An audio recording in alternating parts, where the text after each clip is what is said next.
I've been a professional organizer for over 20 years, and I love going into clients' homes and helping them declutter, wade through the mess, get more organized, and bring peace back into their lives. I'm curious if you can guess the two things that almost always happen with my clients. Pause the video and write your guess in the comments below.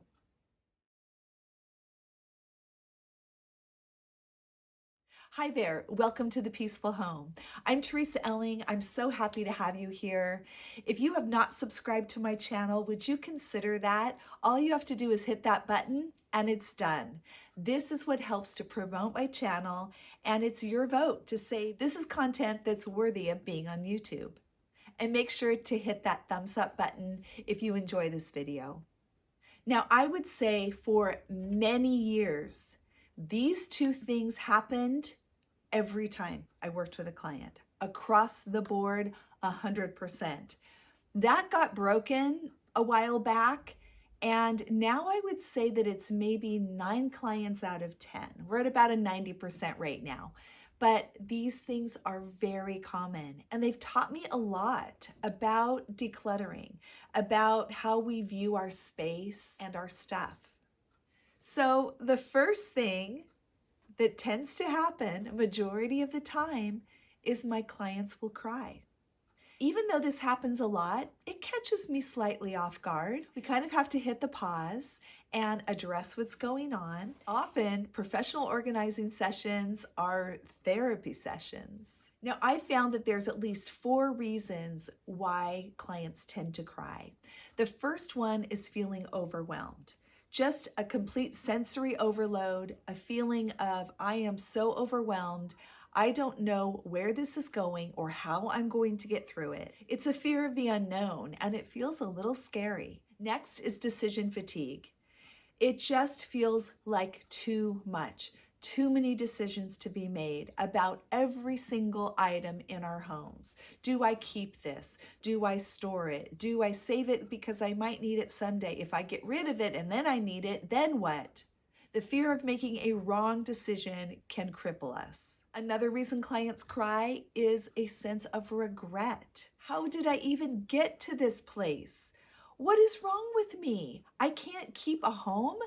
I have so much clutter. My closets are filled. Like, this is embarrassing. I spent so much money on all of this stuff, and now I'm trying to get rid of it. There's a whole lot of emotion packed in there. And lastly, grief. Now, sometimes I'm working with a client who has recently lost a spouse, and those are the most difficult. It's very hard to go through a spouse's belongings. But I would say the most common is when a client just happens to come across an item that reminds them of a loved one. Maybe something they forgot they had. This could be someone that they're no longer in contact with. There's been a family feud, maybe a child or a parent that they're no longer speaking to, or someone who's passed away. Now, when you take all those other reasons I just talked about, those kind of things, the pressure that's simmering just below the surface, and then you find the sweater that your grandma gave you right before she died, that's enough to send anybody over the edge. And then if the sweater doesn't fit and you no longer wear it, you can feel tremendous guilt at even the thought of getting rid of it. So whether you actually cry or not, decluttering can be an extremely emotional experience. Sometimes the emotions are pressed down, and other times they come out. I do have some recommendations for getting through these emotional blocks. If you're feeling overwhelmed, my top recommendation is to get someone to declutter with you. Whether it's a friend or a family member or a professional organizer, have someone come alongside. It will help so much. When it comes to decision fatigue, make sure that you are doing this process slowly. If you've never decluttered before, or you know that you struggle with this, do not empty every single thing out of your pantry. Often you're going to be stuck with, now what do I do? And that feels even more overwhelming because now you have this giant mess. I'm going to link a video below that is part of my Decluttering Challenge series, but it's on no mess decluttering.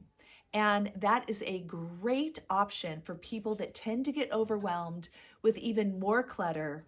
If you are the type that kind of pushes things into drawers and closets and closes the door, and at least you feel some temporary peace, decluttering can be exhausting and overwhelming, and you need to try no mess decluttering.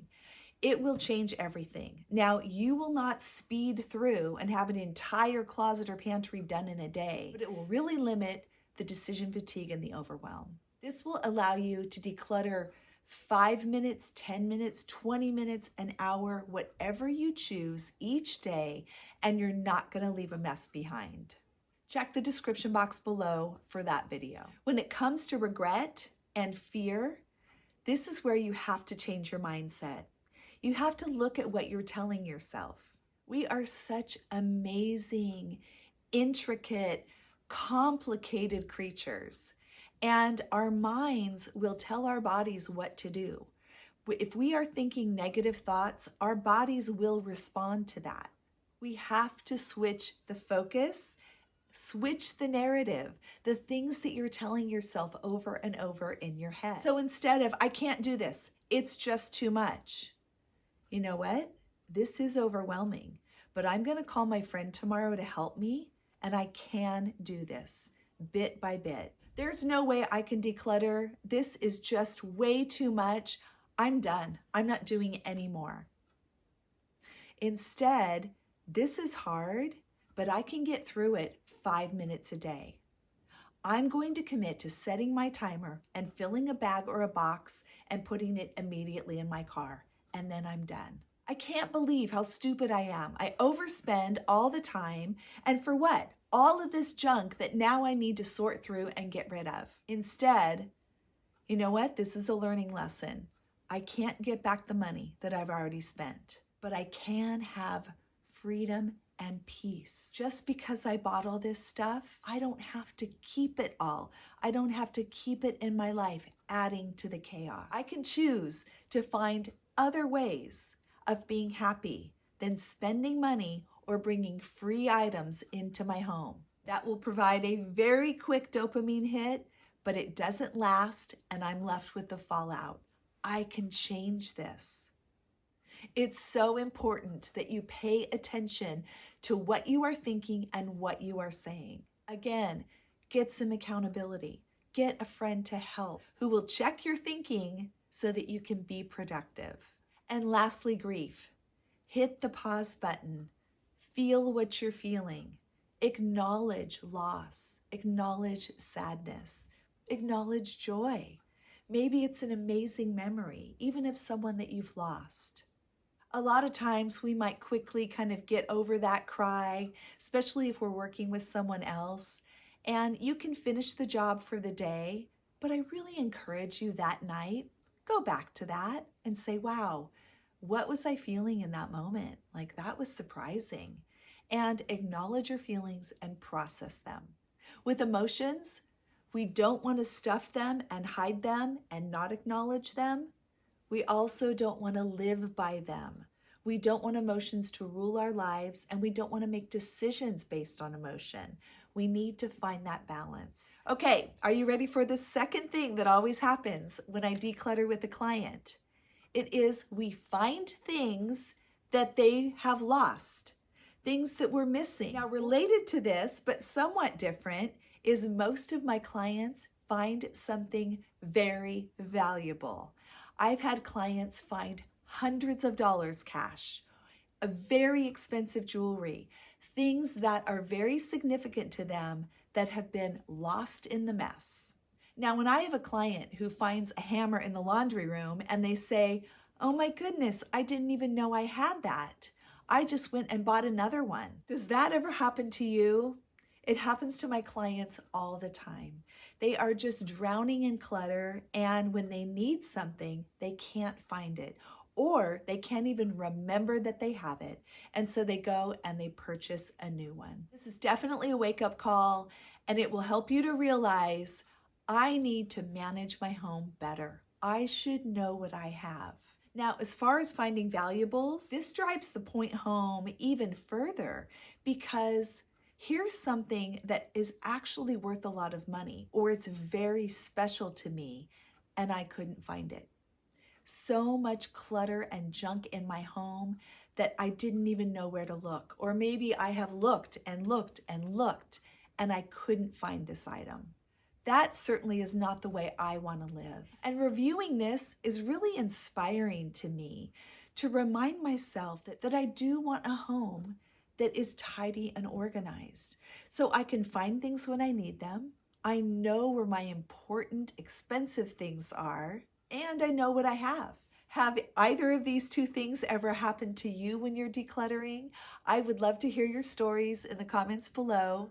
If you haven't seen my decluttering challenge, I think there's like 15 videos in the playlist. I'll put that right here. Just click on the box. Thank you so much for joining me today on The Peaceful Home for these two things that always happen with my clients. I hope it was helpful for you. Have a great day.